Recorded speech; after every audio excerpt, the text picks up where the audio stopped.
Hello বন্ধুরা, আমি ইমরান সিদ্দিকী। আমি বাংলাদেশের একজন ছেলে। আজকে আমি তোমাদের যে গল্পটা বলব সেটা আমার ভাবিকে নিয়ে। জীবনের কিছু অধ্যায় এতটাই অপ্রত্যাশিত মোড় নেয় যে সেগুলো নিয়ে খোলাখুলি কথা বলাও বেশ কঠিন হয়ে পড়ে। আমার জীবনেও এমন একটা অধ্যায় আছে যা আমার ভাবি আনিকা সুলতানাকে ঘিরে। আজ আমি তোমাদের সেই গল্পটার প্রথম পর্ব শোনাতে এসেছি, যেখানে ভালোবাসার পাশাপাশি ছিল অনেক জটিলতা আর একটা গভীর শিক্ষণীয় দিক। আমরা এক যৌথ পরিবারে বাস করতাম। বাবা মা, বড় ভাই ফাহাদ, সিরাজ আর আমি। এই ছিল আমাদের ছোট্ট পৃথিবী। ভাইজা আমার থেকে বছর 5-এর বড় ছিল আর সব দিক থেকেই বেশ দায়িত্ববান। পরিবারের সব সময় তার কথাকেই প্রাধান্য দেওয়া হতো। সে যখন বিয়ের সিদ্ধান্ত নিল, আমরা সবাই খুব খুশি হয়েছিলাম। ভাইয়ার পছন্দের মেয়ে ছিল আনিকা সুলতানা। প্রথম দেখাতেই আনিকা মাবিকে আমাদের সবার খুব ভালো লেগে গিয়েছিল। তার সহজ সরল হাসি আর বিনয়ী স্বভাব সবার মন জয় করে নিয়েছিল। আনিকা ভাবি আমাদের বাড়িতে আসার পর আমাদের জীবনের সব কিছু যেন আরও সুন্দর হয়ে উঠেছিল। তার উপস্থিতি যেন বাড়িতে এক নতুন প্রাণ নিয়ে এসেছিল। রান্নাঘর থেকে শুরু করে বসার ঘর পর্যন্ত তার হাতের ছোঁয়ায় সব কিছুতে একটা স্নিগ্ধতা আসত। আমি তখন কলেজে পড়তাম। বাড়িতে আসার পর ভাবি আমার পড়াশোনাতেও বেশ সাহায্য করতেন। যে কোনো বিষয় নিয়ে তার সাথে আলোচনা করতে আমার খুব ভাল লাগত। তার বুদ্ধিদীপ্ত কথাগুলো আমাকে সব সময় মুগ্ধ করত। বিশেষ করে তার সাথে গল্প করতে আমার দারুণ লাগত। আমাদের পরিবারে মেয়েরা সাধারণত একটু লাজুক স্বভাবের হয়, কিন্তু ভাবি ছিলেন অন্যরকম। তিনি সবার সাথে খুব সহজভাবে মিশতেন। বিশেষ করে আমার মায়ের সাথে তার সম্পর্কটা ছিল বন্ধুর মতো।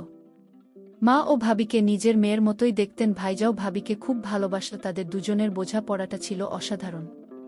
তাদের খুনসুটি, ছোট ছোট অভিমান সব কিছুই আমাদের পরিবারে এক আনন্দের আবহ তৈরি করত। আমি নিজেও ভাবির প্রতি এক অদ্ভুত আকর্ষণ অনুভব করতাম। এটা ঠিক প্রেম ছিল না, তবে একটা গভীর শ্রদ্ধা আর ভালোবাসার মিশ্রণ ছিল। তার ব্যক্তিত্ব, তার উদারতা, তার মায়াবী হাসি সব কিছুই আমাকে মুগ্ধ করত। হয়তো এটাই ছোট ভাইয়ের চোখে বড় ভাবির প্রতি এক নিষ্পাপ মুগ্ধতা ছিল। আমি তাকে সবসময় খুশি দেখতে চাইতাম। কখনো ভাবিনি যে তার জীবনে এমন একটা পরিবর্তন আসবে যা আমাদের সবার জীবনকে উলটপালট করে দেবে। বিয়ের বছর খানেক পর ভাইয়া ফাহাদের চাকরি সূত্রে বিদেশ যাওয়ার সুযোগ আসে আমাদের পরিবারে। এটা ছিল এক মিশ্র অনুভূতি। একদিকে ভাইয়ার ভালো চাকরির সুযোগ, অন্যদিকে তাকে ছেড়ে থাকার কষ্ট। বিশেষ করে আনিকা ভাবির জন্য এটা ছিল বেশ কঠিন। কিন্তু ভাইয়ার ভবিষ্যতের কথা ভেবে তিনি হাসি মুখে মেনে নিয়েছিলেন। বিদায় বেলায় ভাইয়া ভাবিকে আমার আর মায়ের হাতে সঁপে দিয়ে বলেছিলেন, তোমরা সবাই ওর খেয়াল রেখো, ও যেন একা অনুভব না করে। ভাইজা চলে যাওয়ার পর প্রথম দিকে ভাবি খুব চুপচাপ থাকতেন। ভাইয়ার জন্য তার মন খারাপ লাগত, এটা স্বাভাবিক ছিল। আমরা সবাই তাকে সঙ্গ দেওয়ার চেষ্টা করতাম। মা তাকে নানা কাজে ব্যস্ত রাখতেন। আমিও তার সাথে গল্প করতাম, বই পড়তাম। ধীরে ধীরে তিনি স্বাভাবিক হতে শুরু করলেন। কিন্তু কিছুদিন পর তার মধ্যে একটা পরিবর্তন দেখতে পেলাম, যা আমাকে ধীরে ধীরে চিন্তিত করে তুলল। এই পরিবর্তনটা ছিল অপ্রত্যাশিত এবং আমাদের পারিবারিক মূল্যবোধের পরিপন্থী। প্রথম দিকে আমি কিছুই বুঝতে পারিনি। ভাবির আচরণে ছোট ছোট পরিবর্তন আসছিল। তিনি বেশি রাত জাগতে শুরু করলেন, মাঝে মধ্যে বাইরেও যেতেন।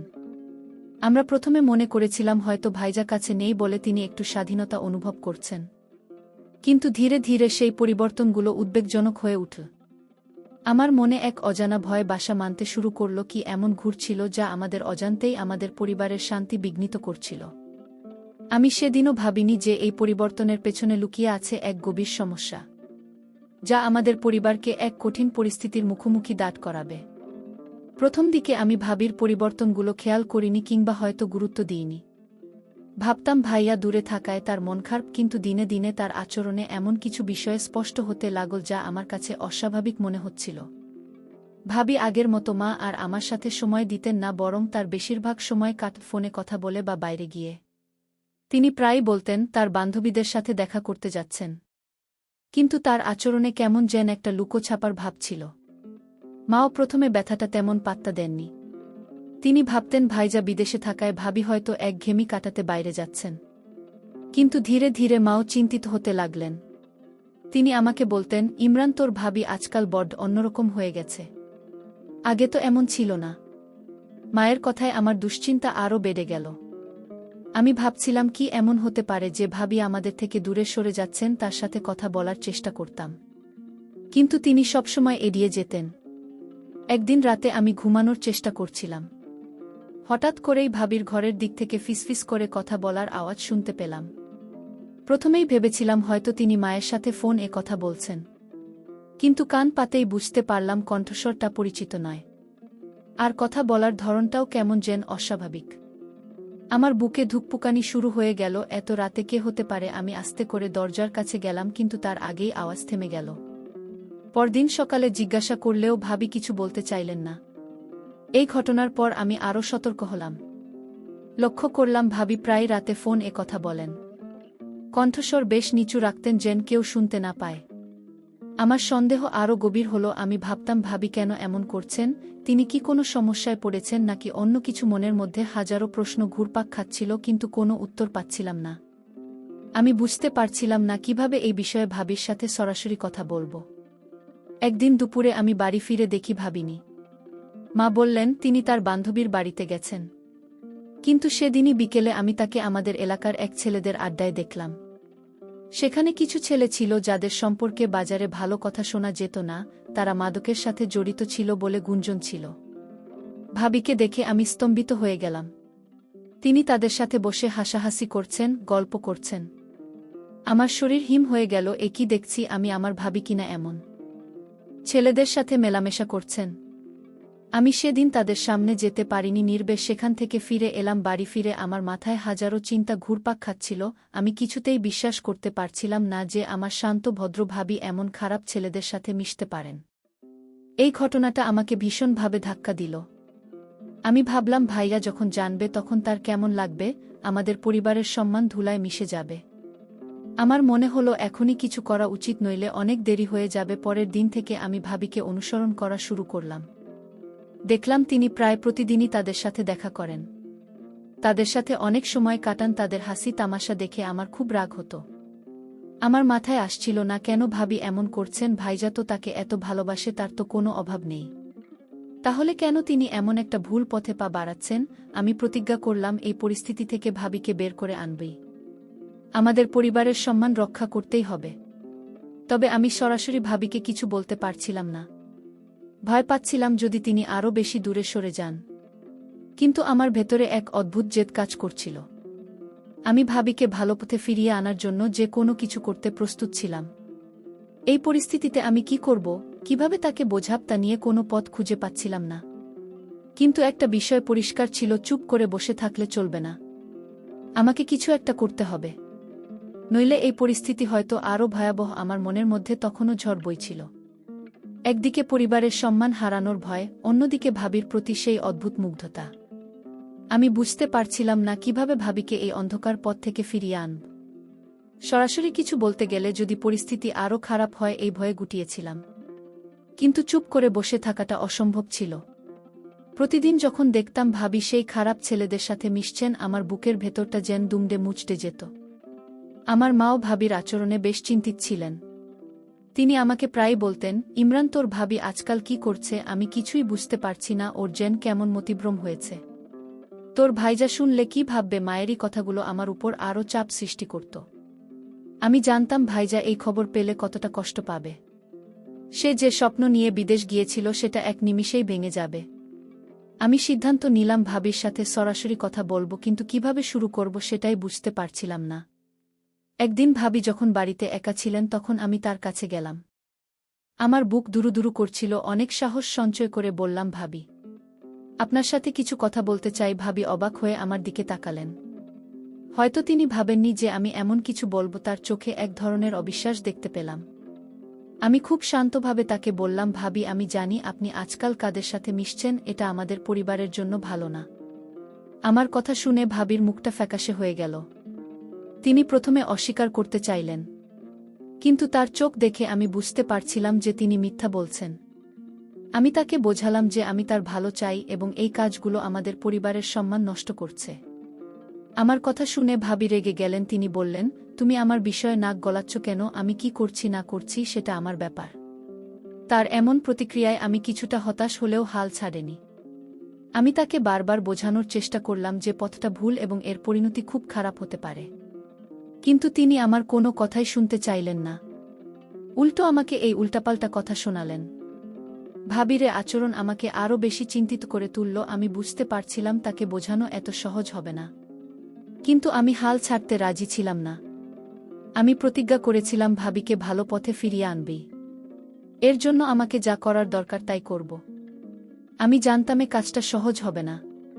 কিন্তু আমার পরিবারের সম্মান রক্ষা করা আমার কাছে সব কিছুর চেয়ে বেশি গুরুত্বপূর্ণ ছিল। আমি ভাবলাম যদি সরাসরি তাকে বোঝানো না যায় তাহলে অন্য কোনো পথ খুঁজে বের করতে হবে। এমন কিছু করতে হবে যাতে তিনি নিজেই বুঝতে পারেন যে তিনি ভুল করছেন। কিন্তু কি করব, এই প্রশ্নই আমার মাথায় ঘুরপাক খাচ্ছিল। আমি এমন একটা পরিকল্পনা করার চেষ্টা করছিলাম যেটা কার্যকর হবে অথচ কাউকে আঘাত করবে না। আমি খুব সতর্ক ছিলাম যাতে কোনো ভুল পদক্ষেপ না নিই। মনে মনে আমি একটা পরিকল্পনা তৈরি করলাম। ভাবলাম এখন থেকে আরও বেশি করে ভাবির উপর নজর রাখব।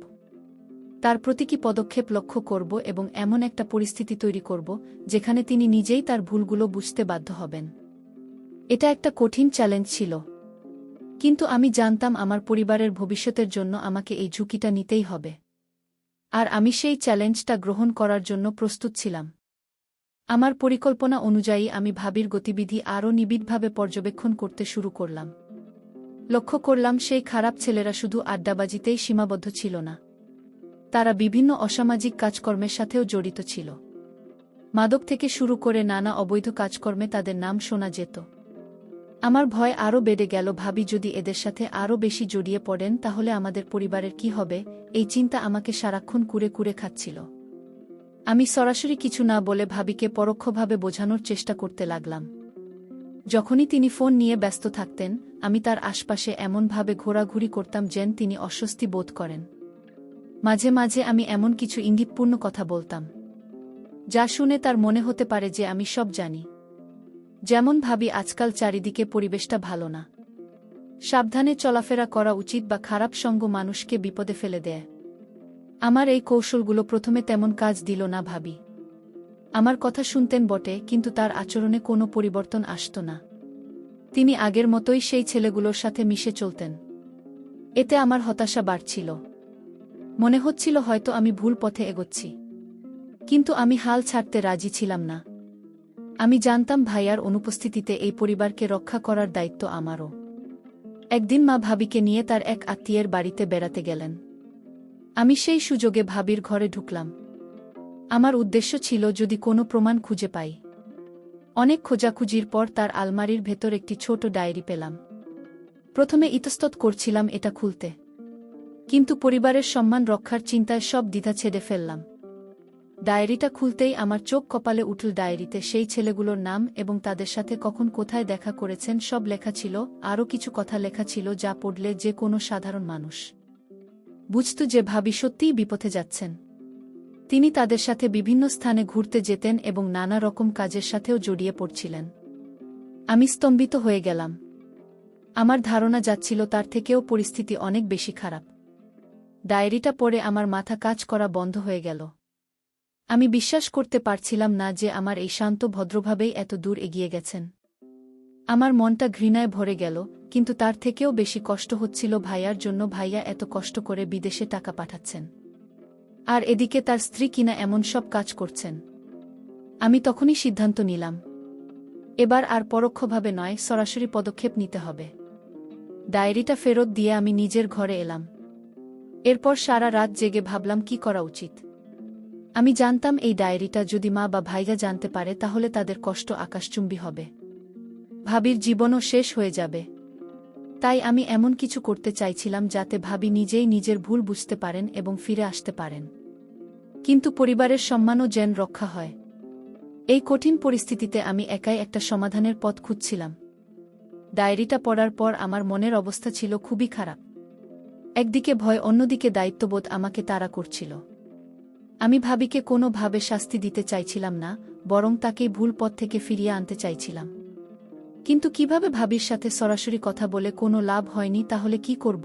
আমার মনে হলো একটা কঠোর পদক্ষেপ নেওয়া দরকার, কিন্তু সেটা এমনভাবে যেন আমাদের পরিবারের সম্মান হয় আমি একটা সাহসী সিদ্ধান্ত নিলাম, ভাবিকে এই বিষয়ে সরাসরি চাপ না দিয়ে আমি তার সেই বাজে বন্ধুদের নিশানা করার পরিকল্পনা করলাম। আমার মনে হলো যদি তাদের সঙ্গ থেকে ভাবিকে দূরে রাখা যায় তাহলে হয়তো তিনি নিজেই ভালো পথে ফিরে আসবেন। কিন্তু এটা ছিল বেশ ঝুঁকিপূর্ণ কাজ, কারণ সেই ছেলেগুলো এলাকার চিহ্নিত খারাপ লোক ছিল। পরের কয়েকদিন আমি তাদের গতিবিধি খুব ভালোভাবে লক্ষ্য করতে লাগলাম। তারা কখন কোথায় আড্ডা দেয়, কি করে সবকিছু নোট করতে লাগলাম। তাদের আড্ডা দেওয়ার মূল জায়গাটা ছিল আমাদের পাড়ার মোড়ের একটা চায়ের দোকান, যেখানে রাতের বেলায় প্রায়ই তারা মাদক সেবন করত বলে শোনা যেত।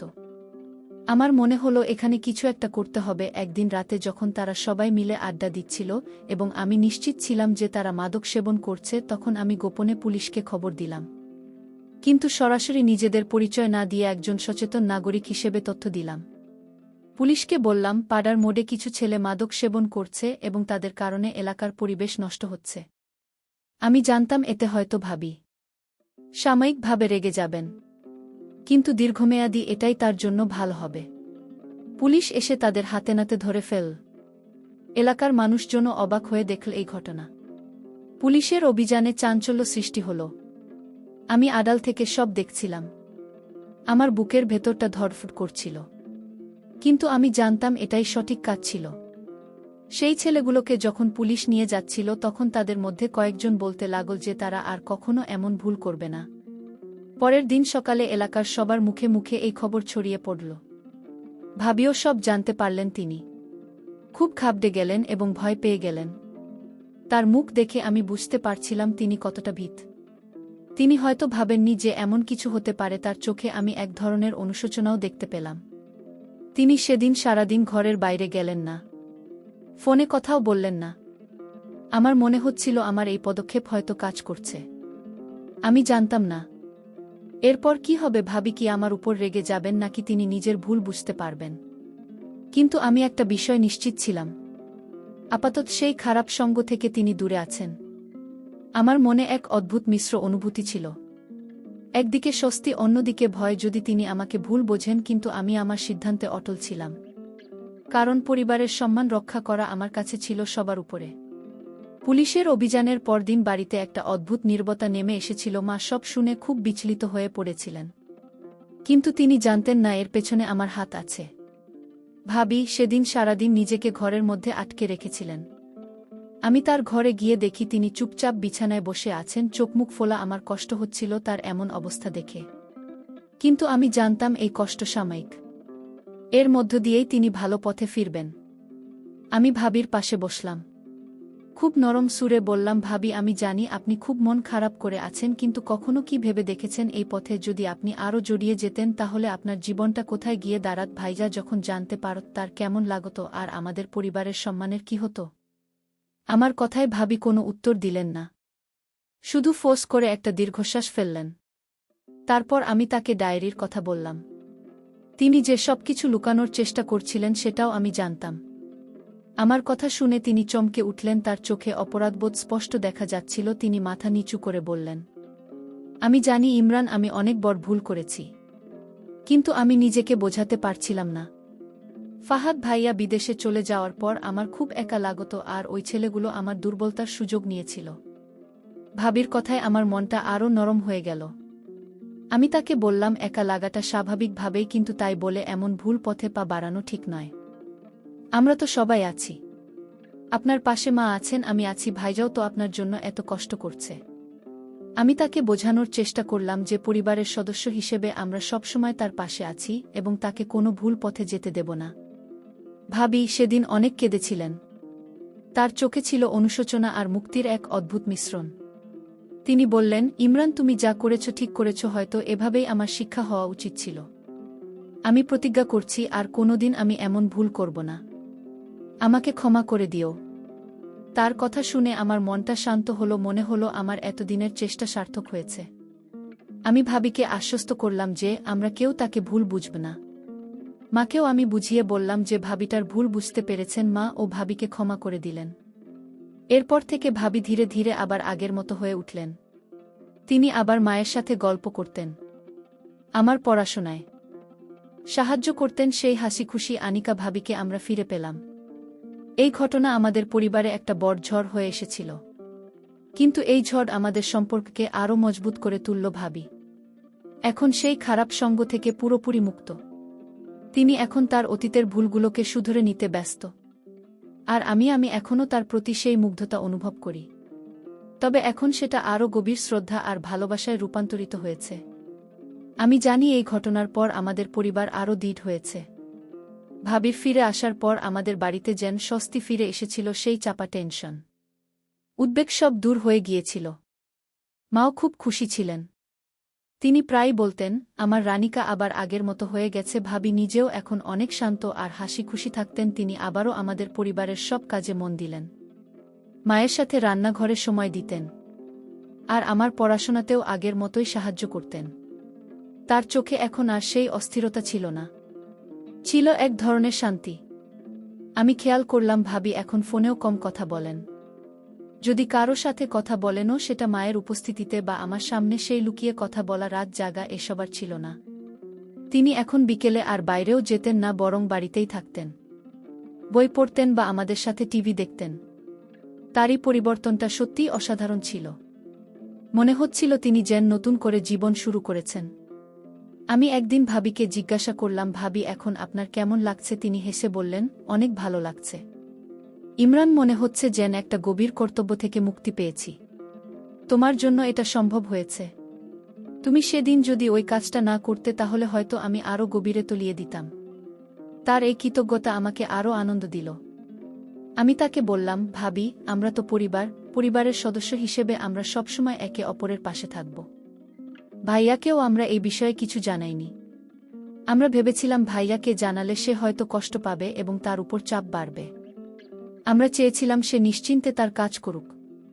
ভাবিও সিদ্ধান্ত নিয়েছিলেন যে তিনি নিজের ভুলগুলো শুধরে নিচ্ছেন এবং ভবিষ্যতে আর কখনো এমন ভুল করবেন না। তিনি এখন নিয়মিত ভাইয়ার সাথে ফোনে কথা বলেন। আর তাদের মধ্যে বোঝাপড়াটাও অনেক ভালো হয়েছে। এই পুরো ঘটনাটা আমাকে একটা বড় শিক্ষা দিয়েছে। আমি বুঝেছি মানুষের জীবনে কঠিন সময় আসে। আর সেই কঠিন সময়ে যদি পাশে কেউ থাকে যে সঠিক পথটা দেখাতে পারে, তাহলে অনেক বড় ভুল থেকে রক্ষা পাওয়া যায়। ভাবির ক্ষেত্রেও তাই হয়েছে। তার একা লাগা ভাইয়ার অনুপস্থিতি, এই সুযোগটা নিয়ে কিছু খারাপ মানুষ তাকে বিপথে টেনে নিয়ে যাচ্ছিল। কিন্তু সময় মতো হস্তক্ষেপ করাতে তিনি ফিরে আসতে পেরেছেন। এখন আমাদের পরিবারে আবার সেই শান্তি আর আনন্দ ফিরে এসেছে। ভাবি নিজের ভুল থেকে শিক্ষা নিয়েছেন এবং এখন তিনি একজন দায়িত্বশীল স্ত্রী ও পুত্রবধূ হিসেবে নিজের ভূমিকা পালন করছেন। আমার মনে হয় আমার এই পদক্ষেপ তো কঠিন হলেও সঠিক ছিল, কারণ এর মধ্য দিয়ে আমি আমাদের পরিবারের সম্মান রক্ষা করতে পেরেছি এবং আমার প্রিয় ভাবিকে অন্ধকার থেকে আলোর পথে ফিরিয়ে আনতে পেরেছি। এই গল্পটি শেষ হলেও এর শিক্ষা আমাদের জীবনে সবসময় থেকে যাবে। বন্ধুরা, পরিশেষে আমরা বলতে পারি, জীবনের কঠিন সময়ে মানুষের ভুল পথে পা বাড়ানো অস্বাভাবিক নয়, কিন্তু সেই ভুল থেকে ফিরিয়ে আনার জন্য পরিবার ও আপনজনদের ভূমিকা অত্যন্ত গুরুত্বপূর্ণ। সঠিক সময়ে সঠিক পদক্ষেপ নিলে এবং ধৈর্য ও ভালোবাসার সাথে পরিস্থিতি মোকাবিলা করলে যে কোনো মানুষই তার ভুল বুঝতে পারে এবং ফিরে আসতে পারে। বিপদগামী ব্যক্তিকে ঘৃণা না করে সঠিক পথে ফিরিয়ে আনতে সাহায্য করাই হল প্রকৃত মানবিকতা, পারিবারিক সম্মান রক্ষা এবং একে অপরের প্রতি সহানুভূতি ও দায়িত্ববোধ। এই গল্পে সেটাই সবচেয়ে বড় বার্তা।